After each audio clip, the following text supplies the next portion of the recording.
केंद्रीय गृह मंत्री अमित शाह जम्मू कश्मीर के 3 दिन के दौरे पर हैं। गृह मंत्री अमित शाह अपने दौरे की शुरुआत में ही शहीद इंस्पेक्टर परवेज अहमद के घर पहुंचे। इस दौरान शाह ने डार की पत्नी फातिमा अख्तर को सरकारी नौकरी देने का वादा भी किया। अमित शाह ने ट्वीट किया, जम्मू कश्मीर पुलिस के शहीद जवान परवेज अहमद डार के घर जाकर उन्हें श्रद्धांजलि दी। मुझे व पूरे देश को उनकी बहादुरी पर गर्व है। उनके परिजनों से भेंट की और उनकी पत्नी को सरकारी नौकरी दी। मोदी जी ने जो नए जम्मू कश्मीर की कल्पना की है, उसको साकार करने के लिए जम्मू कश्मीर पुलिस पूरी तन्मयता से प्रयासरत है। उनके साथ उपराज्यपाल मनोज सिन्हा, केंद्रीय राज्य मंत्री पीएमओ जितेंद्र सिंह, मुख्य सचिव वरुण कुमार मेहता और जम्मू कश्मीर के पुलिस प्रमुख दिलबाग सिंह भी मौजूद थे। गृह मंत्री आज जम्मू कश्मीर में सुरक्षा स्थिति पर एक उच्च स्तरीय बैठक की अध्यक्षता भी करेंगे। बता दें, 370 हटने के बाद ये अमित शाह का पहला दौरा है।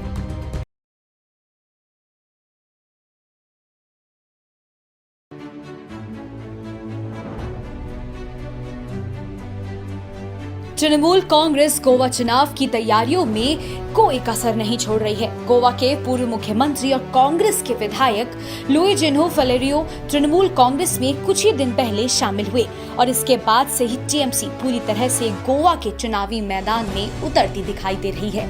यहाँ तक कि खुद मुख्यमंत्री ममता बनर्जी अब मोर्चा संभालने वाली है। पश्चिम बंगाल की मुख्यमंत्री ममता बनर्जी खुद गोवा के दौरे पर जा रही हैं। ममता बनर्जी 28 अक्टूबर को गोवा पहुंचेंगी। ममता ने 28 अक्टूबर से शुरू हो रहे गोवा दौरे से पहले ट्वीट कर इस बात की जानकारी दी। उन्होंने लिखा, जैसा कि मैं 28 तारीख को अपनी पहली गोवा यात्रा की तैयारी कर रही हूँ, मैं सभी व्यक्तियों, संगठनों और राजनीतिक दलों से बीजेपी और उनके विभाजनकारी एजेंडे को हराने के लिए एकजुट होने का आह्वान करती हूँ। गोवा के लोगों ने पिछले 10 वर्षों में काफी कुछ झेला है। उन्होंने आगे कहा कि हम एक नई सरकार बनाकर गोवा के लिए एक नई सुबह की शुरुआत करेंगे। ममता बनर्जी ने कहा कि ये वास्तव में गोवा के लोगों की सरकार होगी और उनकी आकांक्षाओं को साकार करने के लिए प्रतिबद्ध होगी। बता दें, उनके राजनीतिक रणनीतिकार प्रशांत किशोर के नेतृत्व में इंडियन पॉलिटिकल एक्शन कमेटी की एक टीम लगभग 2 महीने से गोवा में डेरा डाले हुए है और तृणमूल कांग्रेस के लिए जमीनी कार्य तैयार कर रही है। पार्टी सूत्रों ने संकेत दिया है कि बनर्जी की गोवा यात्रा के दौरान कुछ हाई प्रोफाइल नाम के शामिल होने की उम्मीद है।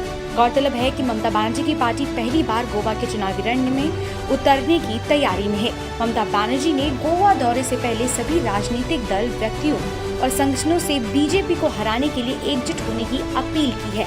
इससे ये जरूर साफ होता है कि वो गठबंधन के लिए भी तैयार हैं।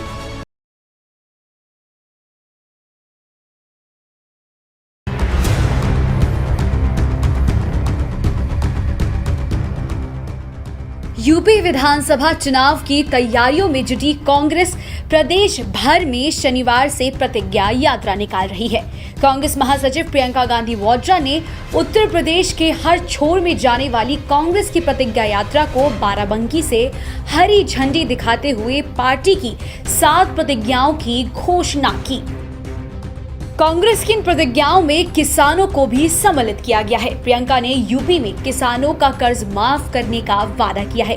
इसके अलावा और भी कई वादे किए। मैं कांग्रेस पार्टी की जो प्रतिज्ञाएं हैं उनके बारे में आपको यहाँ पे बताने के लिए आई हूँ, क्योंकि यहाँ से एक यात्रा शुरू हो रही है जो 10 दिन के लिए पूरे उत्तर प्रदेश में हमारे जितने भी नेतागण हैं वे 4 अलग यात्राएं निकालेंगे। पहली प्रतिज्ञा, टिकटों में महिलाओं को 40% हिस्सेदारी, लड़कियों को, छात्राओं को स्मार्टफोन और स्कूटी। दूसरी प्रतिज्ञा, किसानों का पूरा कर्जा माफ होगा।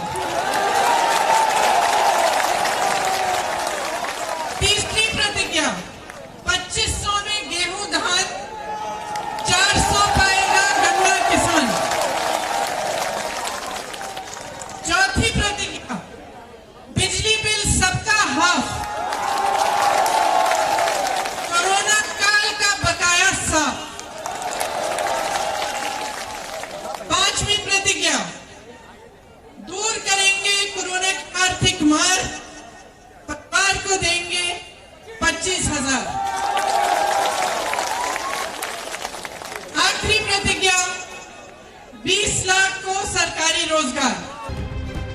प्रियंका गांधी ने बाराबंकी के हरक बाजार से हरी झंडी दिखाकर प्रतिज्ञा यात्रा रवाना की। प्रतिज्ञा यात्रा के लिए पूरे प्रदेश को 3 हिस्सों में बांटते हुए रूट तैयार किया गया है। इस दौरान प्रियंका ने महिला किसानों से खेत में मुलाकात भी की, उनसे उनकी समस्याओं को समझने की कोशिश की और जब महिला किसानों ने उन्हें अपने हाथों से खाना खिलाया तो प्रियंका ने बड़े मजाकिया अंदाज में कहा, मेरे भाई ने मुझसे कहा है कि कम खाया करो, मोटी हो रही हो। इसी के साथ प्रियंका ने कहा कि अब महिलाएं माइक भी लेंगी और सत्ता भी लेंगी। इनका जीवन कैसा है, क्या करती हैं, क्या समस्याएं हैं, किन परिस्थितियों में काम कर रही हैं, कैसे अपनी बेटियों को बड़ा कैसे कर रही हैं, पढ़ा पा रही हुई हैं।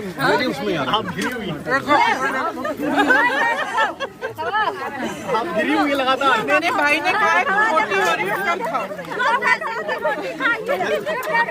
ये माइक भी लेंगी, सत्ता भी लेंगी और फिर आप सब देखना माइक तो आगे कर दो, अपने प्रदेश को बदलेंगे। बता दें कि यूपी विधानसभा चुनाव में उम्मीदवारों को लेकर कांग्रेस की केंद्रीय चुनाव समिति की शनिवार को बैठक होनी है। कांग्रेस अध्यक्ष सोनिया गांधी इस बैठक की अध्यक्षता करेंगी। कांग्रेस आने वाले चुनाव को लेकर अपनी पूरी ताकत झोंक रही है क्योंकि पिछले चुनावों में कांग्रेस का प्रदर्शन बेहद खराब रहा था।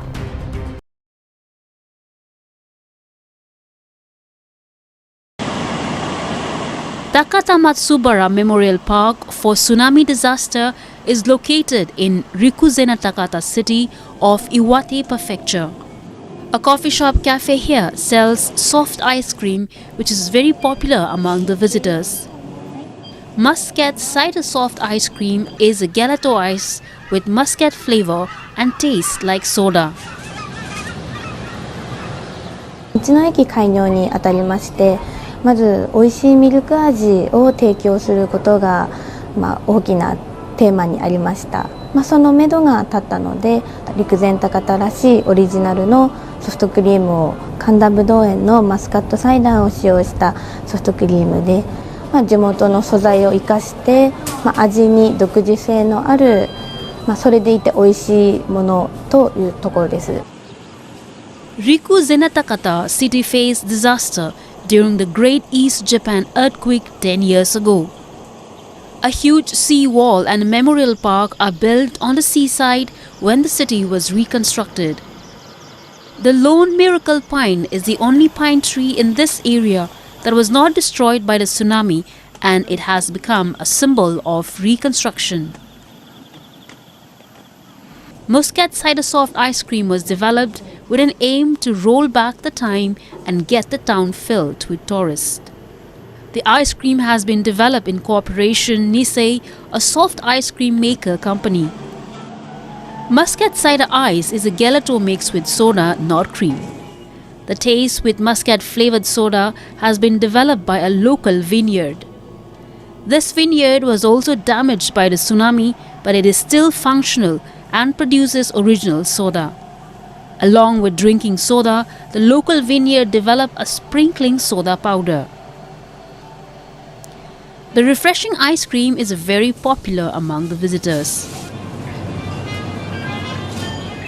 陸前高田は、復興に向けて走り続けていきますので、海の幸であったり、山川自然がとても豊かで空気のおいしい土地となっております。陸前高田に来ることができた際にはマスカットサイダーソフトやおいしいコーヒーなどをご準備してお待ちしておりますので、ぜひお越しください。 As this tsunami hit town is fast moving towards normalcy, tourists here can enjoy Muscat cider soft ice cream.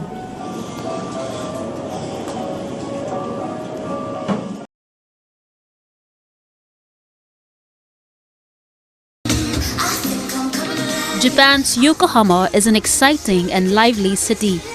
Recently, it hosted a 3-month-long Dance event which concluded recently. The event is held in every 3 years as a symbolic dance event. Yokohama is filled with energy of artists.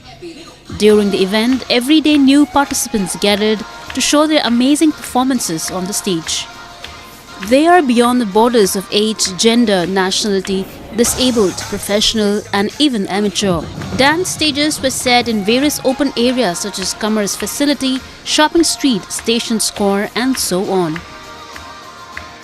コロナ禍においてですね、なかなか活躍の場が少なくなってしまったアーティストの方々などなどがですね、しっかりと公演していただく、また自分たちが踊る場面がなくなってしまった市民の方々、市民のダンサーの方々も踊っていただくという場面でですね、見る方も楽しんでいただくし、踊る方々もしっかりと今だからこそ頑張れるというような公演を作っております。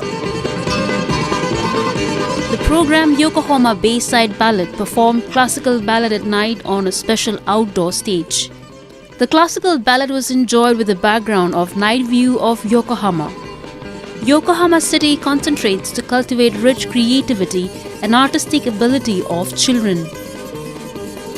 Yokohama City provides dance teachers for the school dance activities and organizes workshop to study dance techniques for the children. In a special performance, a dance group consisting of deaf and normal artists perform a dance with sign language. They spread happiness beyond borders. A group of professional freestyle football performers mesmerize the audiences. 楽しかったなとか面白かったなって思ったら、これをきっかけになんかサッカーボール持って一人でも練習できるんで、そうやってなんかちょっと工夫してみんなで盛り上がっていけたら、世界はちょっとずついい方向に行くのかなって。横浜はですね、港町ならではの特徴かと思うんですけれども、いろんな方々、いろんな文化を受け入れてきた寛容性のある町です。バレエやコンテンポラリーやストリートダンス含めて全てをやりましょうというのも、この寛容性、包容力があってのことなのかなというふうに思っています。横浜でですね、ぜひダンスを通じて皆様と一緒になって盛り上がっていきたいなと思っているので、ぜひ横浜においでください。Dance events during summers in Yokohama is supported with enthusiasm and spreads the message of creativity.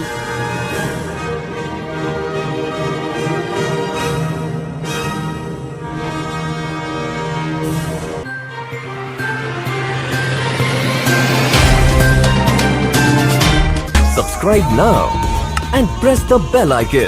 Never miss an update.